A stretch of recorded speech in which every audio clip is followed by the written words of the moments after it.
नमस्कार. RRB APL भरती 2025 भारतीय रेल्वे असिस्टंट लोको पायलट पदाच्या 9,900 जागांची भरती आहे आणि 31 तारखेला आता ही जी जाहिरात आलेली आहे, ती एका छोट्याशा शॉर्ट फॉर्ममध्ये आहे. बट याचं पेमेंटचं स्केल काय आहे? त्याच्यानंतर काम काय असतं? आणि हे भारत सरकारच्या अंडरमध्ये येतं का? तर भारत सरकारच्या अंडरमध्ये येतं आणि बाकीचं आपण पूर्ण व्हिडिओमध्ये बघूया, की पेमेंट्स काय असतं आणि काम काय असतं तर. सगळ्यात महत्त्वाचं म्हणजे, की ह्याच्यामध्ये तुम्हाला कोणत्या-कोणत्या पोस्ट आहे, त्याच्यामध्ये सध्या एकच पोस्ट आलेली आहे. ती आहे असिस्टंट लोको पायलट. आणि शैक्षणिक पात्रता सुद्धा 10वी-12वी हीच बेस्ट असते त्याच्या जनरली. आणि जर काही याच्यात बदल आले तर मी तुम्हाला ते नक्कीच सांगेन. ते अजून अवेलेबल नाही आहे. त्याच्यानंतर तुमचं वय हे 18 वर्ष ते 30 वर्षापर्यंत पूर्ण असायला पाहिजे. किती तारखेपर्यंत? ते 1 जुलै 2025 पर्यंत. ओबीसी एससी असाल तर तुम्हाला सूटसुद्धा आहे. त्याच्यानंतर ₹500 ओबीसी, ईडब्ल्यूएस आणि जनरलसाठी आहे फी.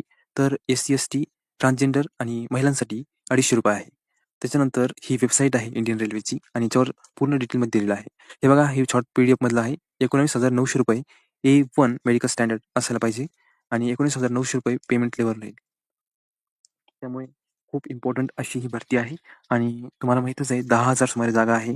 त्याच्यामुळे नक्कीच तुम्ही अप्लाय करा आणि अभ्यास अकॅडमीचा असाच व्हिडिओ माहिती घेण्यासाठी तुम्ही चॅनलला सबस्क्राईब करा.